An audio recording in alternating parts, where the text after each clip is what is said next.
Hello, hello, my beautiful angels, and welcome back to my channel and to the series Art I Consumed. Today we are doing Art I Consumed in March. I consumed a fair amount of art. It's a little all over the place as per usual because my mood frequently changes and what I'm looking for in the art I want to consume. And to be fair, I created much more than I consumed this month, which is a win. So also I consume mostly music. But first, before I get into all of the amazing art I consumed, I wanted to quickly mention that I myself am an artist, if you did not know. And I have a spoken word poetry album out. It's called Metamorphosis. If you have not heard of it before, it's spoken word, it's borderline beat poetry. My new projects I'm working on currently lean more beat poetry, but this is my first project ever.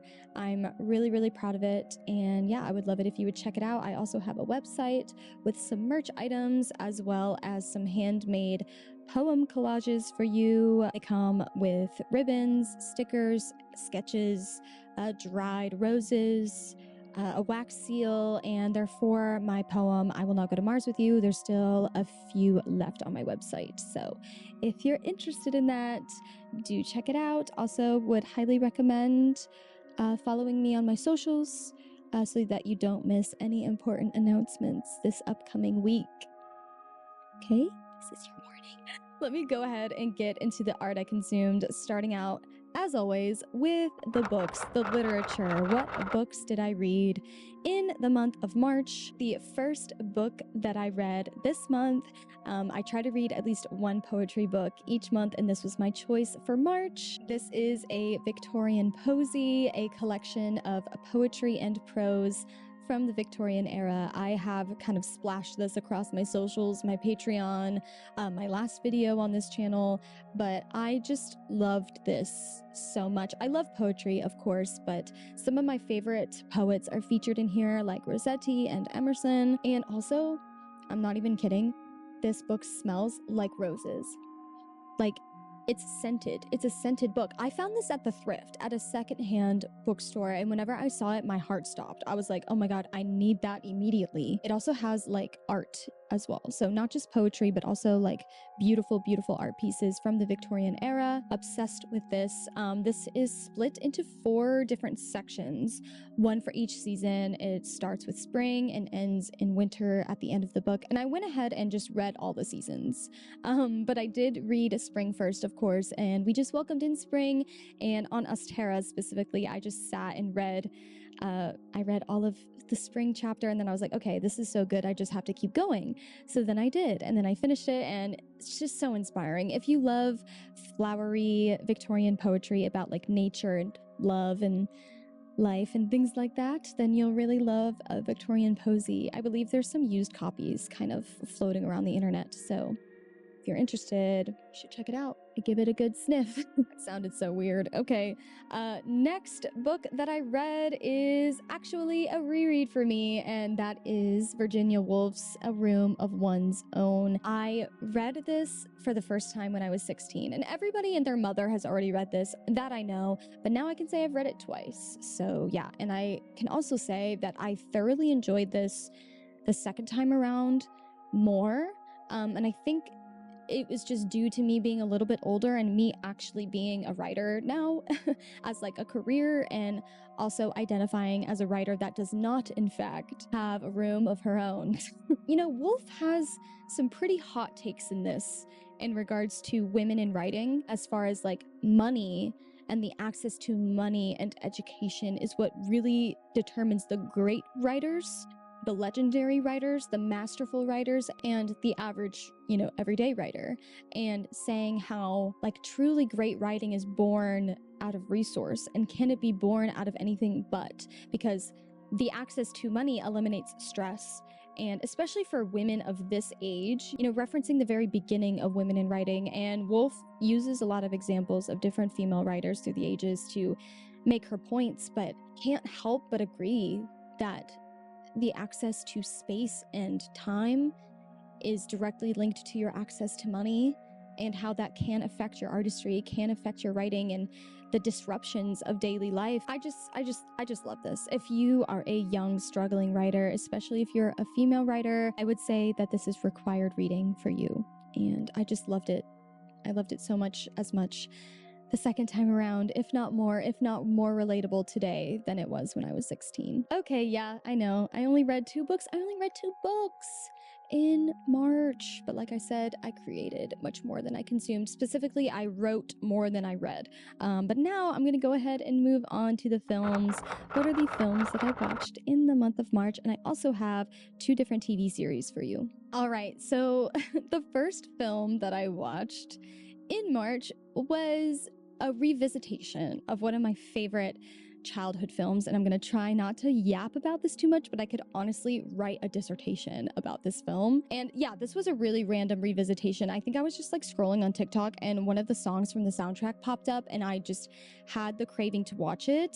And I have been wanting to revisit, I haven't even told you the movie, The Prince of Egypt, the DreamWorks animated film of the biblical story of Moses.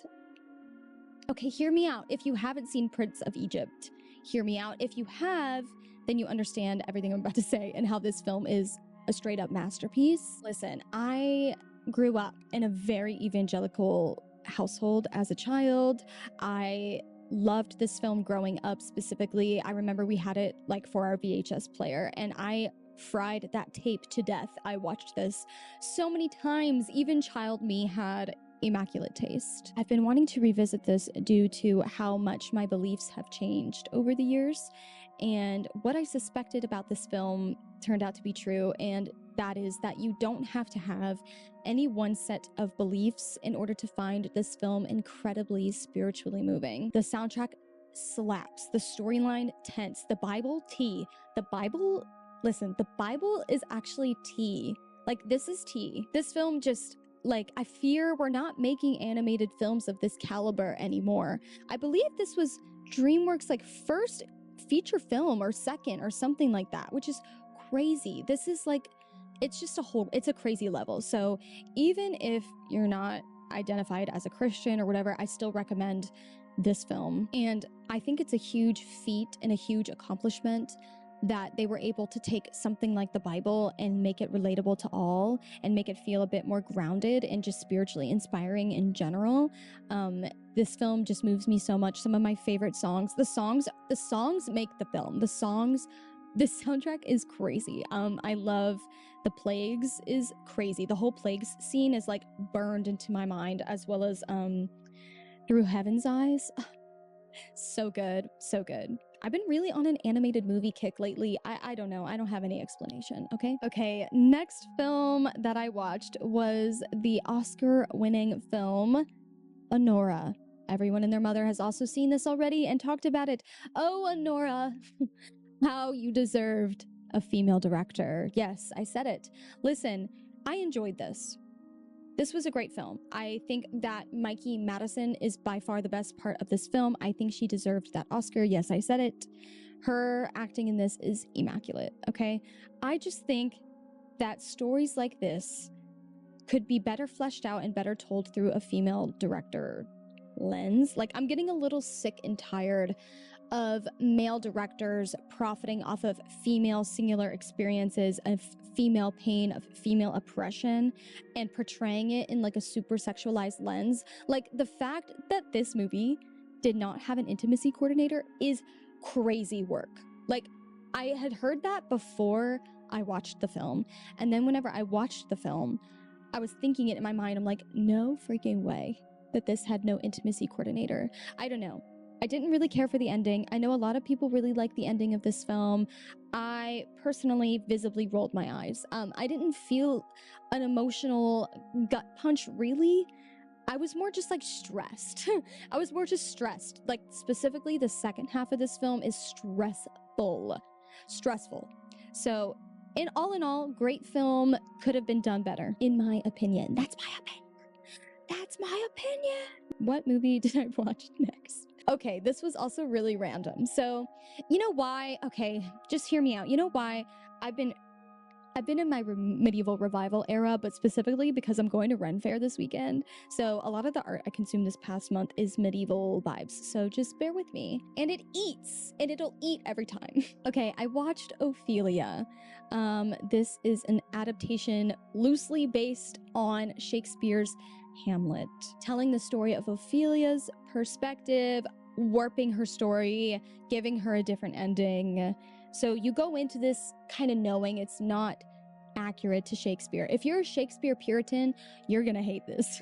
You're gonna hate this one. But if you can kind of not get too caught up on the accuracies and you can just enjoy the film for what it is, a girl boss, medieval, beautiful cinematography, Daisy Ridley is so cute. You know, like, it can be watched and consumed at a surface level. I will say the soundtrack is really great.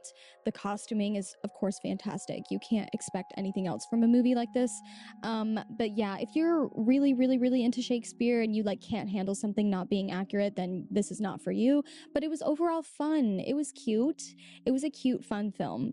There was this one specific scene that I thought was probably the standout scene for Daisy Ridley. It's when she's pretending to be mad so that she's able to be pardoned. That was a great scene. Overall, it's good. If you like medieval, if you like Shakespeare, worth the watch. Shakespeare is one of my biggest inspirations ever, and because of that, I'm loyal to him. So because of that, I can't give this film more than 2.5 stars. Okay, next thing I watched is a documentary. I have seen this documentary before, and this is the Kate Bush BBC documentary of, I think it's called Running Up That Hill. And yeah, it's random. It's random, but hey, there are certain artists that I turn to when I'm in need of a bit of inspiration, and Kate Bush is one of them. Kate Bush is arguably my favorite artist of all time. And it's really hard for me to have like a definitive answer to that type of question because I love so many artists. But I always say it's either her or Florence Welch are like my muses in my own artistry. And I know everyone's waiting, holding their breath, waiting for me to say Lana Del Rey. Sorry to disappoint you. Anyways, I love Kate Bush so much. The GOAT. No one can do it like her. And this documentary is really enlightening to people who don't know much about Kate Bush. I think this is one of the first pieces of like Kate Bush exploration media that I've consumed. And some of the artists that they interviewed for this documentary is like Elton John, St. Vincent, Tori Amos. We love Tori Amos. Great documentary. Goes through her artistry and her career in album order.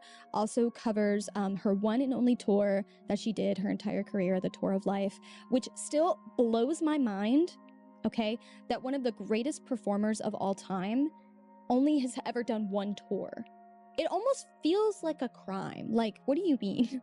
What do you mean I'm never gonna get to see Kate Bush live? She was doing it before the girlies were doing it. Like, she to me is the blueprint. She paved the way. Her lyricism, her storytelling abilities, everything about her. I just think she is an enigma. She's so entrancing and I just adore her. Yeah, if you're new around here, then you don't know how much of a big Kate Bush stan I am. But if you've been here for a minute, then you know that I love her. She's like my grandma. She is my grandma, and I put that she was my grandma on TikTok one time, and people were like, she doesn't have any grandkids. And I'm like, I meant she's my grandma in my spirit, okay? She's my spirit. She's my grandma by choice, okay? You don't get it. All right, anyway, okay, oh, yes. I watched, you guys, guess what I finally finished? Guess what? I finally climbed this mountain. I finally did it, y'all. I finished all of Twin Peaks. Yes, I finished Twin Peaks: The Return in the month of March. Oh my god. Holy crap. Twin Peaks is the greatest show of all time, I fear. It just is. Like, nothing compares to this. It's specifically The Return is so bonkers. It's so trippy. It's so otherworldly. It's ominous as and it's bleak. It actually depressed me. The season was very depressing to me. The Return is so different from the first 2 seasons of Twin Peaks. Like, Fire Walk with Me is definitely darker, than the first 2 seasons of Twin Peaks, and then the return it just goes into this black hole, literally, of depression. This is my least favorite out of everything, just because how upsetting I found it to be. There's also like a slew of new characters as well as some old favorites. This is like David Lynch really expands on the lore and the world of Twin Peaks in a really fascinating, never been done before way. I think why this season is my least favorite is because Special Agent Dale Cooper is my favorite character. And if you know, you know. I don't want to spoil anything, but I missed a certain presence he has in the show throughout most of this season. So that made me kind of knock off a point, but I can still recognize that this is a piece of art. I am so glad that I watched Twin Peaks. Laura Palmer, you will always be famous. I'm pretty sure I said that in my last Art I Consume video. Kyle MacLachlan, David Lynch, you will always be famous. I love this show, and I can't wait to let it simmer and let it brew and give it some more time before I revisit it, but I definitely want to rewatch Twin Peaks eventually in the future. Twin Peaks is a spiritual experience. And the last thing I watched in the month of March, Hear Me Out. This is the definition of hear me out, kind of. I don't know, maybe you really like this show, but you know, some people love reality TV as their like trash television. Do you know what I love? I love a soap opera teen drama, like CW teen drama, specifically from the early 2000s, mid 2010s era. I eat it up every single time. And whilst I was watching Twin Peaks The Return, which is so masterful and so artistic, I also needed to watch something that I didn't 100% have to pay attention to, that I could have in the background while I get work done. So I started Reign and finished all 4 seasons of Reign in the month of March. And oh my god. Oh my god. Well, I picked this one specifically because, as I've said a million times before, I'm going to Scotland at the end of this month. That's so crazy. But yeah, this is about Mary Queen of Scots, loosely based on Mary Queen of Scots. This is Mary Queen of Scots if she was forever 21ified. You know what I mean? So, if you can suspend your disbelief and not care about historical accuracies, this show is so much fun. Simultaneously, I loved this show and absolutely thought it was awful. Like, I started it and I was like, this is so corny. Like, I don't know if I can watch this. Like, the first season is pretty corny, very leaning into the teen drama. Then we get to seasons 2, 3, and 4, and the intensity, the subject matter, everything gets turned up to 11. And then all of a sudden I'm screaming and crying, and I'm upset. I'm invested. I'm upset about what's happening to these characters. You know, insert clip here. Actually can't. I cannot. I can't cry right now. I have dinner plans. Why would they do this to me? This is so ridiculous.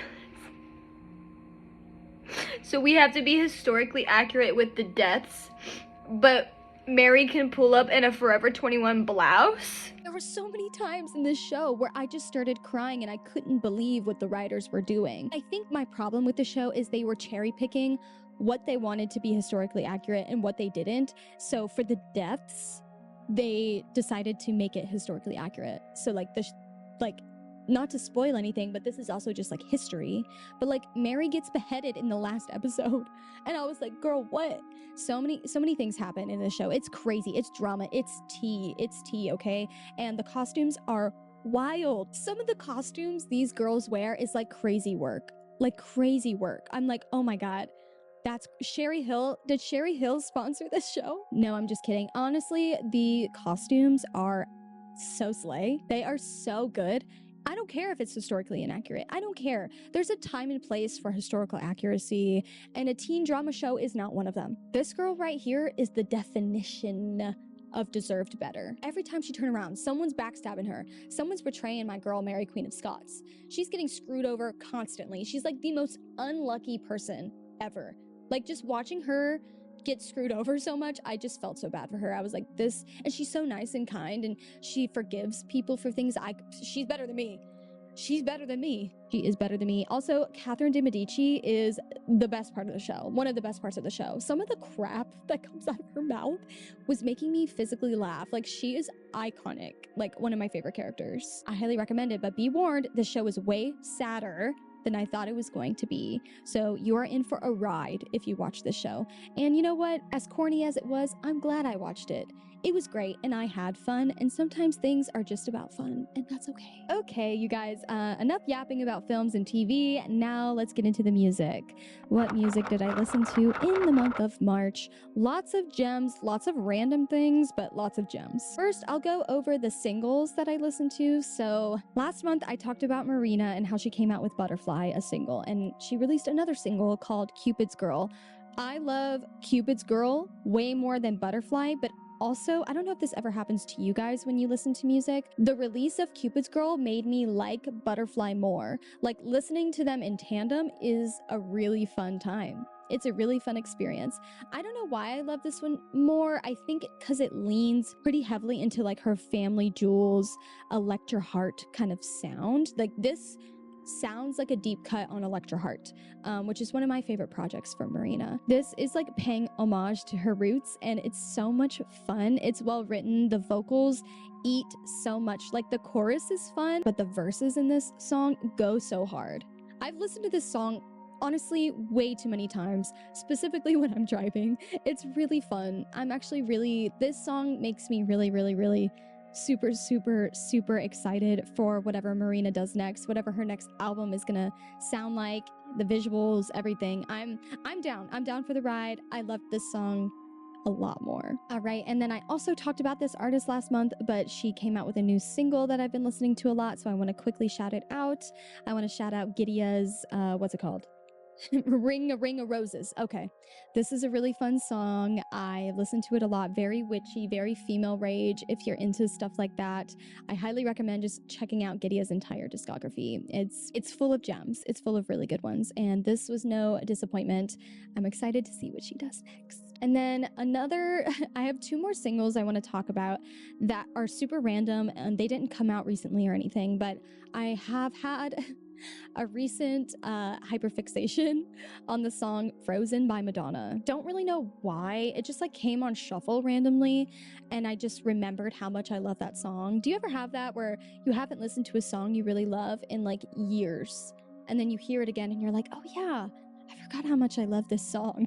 This is one of those songs for me. In high school, I had like a whole Madonna phase. Like, I was really into Madonna for a time. Arguably one of my favorite Madonna songs. If you haven't heard it, you're in for a treat. It's a vibe, whimsical, vibey, which is like a little different for Madonna, but this is a really nice sound for her and her voice. Recommend Frozen by Madonna, as well as Flowers in Your Hair by Wes Reeve is another single I've listened to a lot. Like I said, leading up to Ren Fair, I've been consuming some like folky, whimsical, Ren Fair vibe music, and this is a song I've hyperfixated on lately. It's so cute, very cute, whimsy song if you're into that. Flowers in my hair. It's really good. I actually heard this song on a friend of mine's Instagram story. So just know, if I follow you and you post a song on your Instagram story, I am one of the people that like actually goes and listens to it. Like, do people not do that? Like, people are like, I'm not listening to that. If I hear the snippet on the story and I like it, I'm looking it up. Because I'm a woman of culture. Because I'm a woman of taste. Okay, now I want to get into the albums I consumed in March. So, first album that I visited was a specific choice. And I have visited this album before, but I don't think I gave it enough time when I first found it. But I'm talking about England Made Me by Black Box Recorder. Again, for the millionth time, I'm gonna just keep saying this because things in my life really influence the art that I consume. So I'm going to the UK, and this album, England Made Me, is aggressively English in the best way possible. This is so cunt. This serves so much cunt. It's so self-aware. It's like very satire, very much giving satire, and super iconic. This is a really iconic album, and I love it. It has that iconic song, what's it called? Oh, Child Psychology. When she's like, kill yourself or get over it. You've probably heard the song, but I recommend listening to the whole album. It's much fun and just made me excited to go to England in a weird way, even though this is like a really depressing album. But I don't know. Does that make sense? Does anyone get what I'm trying to say? Anyways, England Made Me, Black Box Recorder, highly recommend. And then another album I visited is by PJ Harvey. I visited To Bring Me Your Love. And I admittedly have not listened to very much PJ Harvey, which I feel like is shocking for someone like me in the sense of like my taste in things. Like I really want to delve into PJ Harvey's discography more, and I started with this album and I'm so glad that I did. So many bangers on here. Kind of, and don't get mad at me when I say this, but this kind of reminds me of Courtney Love in a way, like her vocals, okay, specifically her vocals, very much giving Courtney Love in whole. But the writing and composition is a little more like, it's rock, but it's not as, it's more like, how do I describe this? I love the song Down by the Water.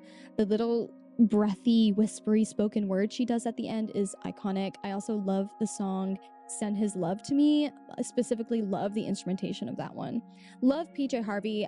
If you're a PJ Harvey fan and you want to recommend me some more of her albums or songs, please do. Please leave it in the comments below. And the last album, my favorite piece of music I have consumed in March. I am forever grateful to my friend Michaela for sending me this album. She literally sent it to me and was like, I think you would really like this. And I was like, period, say less, let me listen to it. I'm talking about Autumn's Grey Solace, specifically their album Within the Depths of a Darkened Forest. I believe this is their most popular album. Hi, this is my new obsession. Hello, this is my new hyperfixation. This album is so good. It's ethereal wave. It's early 2000s, and when I say early 2000s, like 2002. Ethereal wave, borderline shoegaze, borderline goth, and it works. It works so good. It's so ethereal. It's so, I just can't get enough. Like, I have listened to this to death. My favorite songs are Fossilized, Forgotten, Archaic, or is it Forgotten, Fossilized, Archaic? Something like that. I also really love Eve. I really love Cast to the Sea and Storms. Oh my God, the whole thing actually. Like, just carve out 40 minutes of your time. Sit down with headphones on and listen to this album, and it will also be your new obsession. It's so good. I need to delve more into their discography as well, but this album specifically, I've been just obsessing over, just like so hyperfixated on it. I can't listen to anything else, actually. That's like the best feeling in the world when you find an album that you love so much that you like physically can't listen to anything else. There's no better feeling, I think. Highly, you will not regret it, okay? Highly recommend this album. I feel like I've been in a trance. Like I just yapped and said, I don't even know what I just said. I just like yapped incessantly and I don't remember anything I just said. I hope everything I said made sense. I don't know. I feel weird today. Do the spiritual girlies ever just wake up and feel weird? Because that's kind of like how I feel today. Anyways, you guys, thank you for hanging out with me. Thank you for letting me yap about art and all the things that I love. I greatly appreciate you. If you have seen or consumed any of the things I talk about in this series, I always welcome you to discuss it with me in the comments or leave down below the art you consumed. I make this series to promote conscious consumption, and I'm glad you are on this journey with me. I love you dearly, and yeah, I'll talk to you soon. Bye!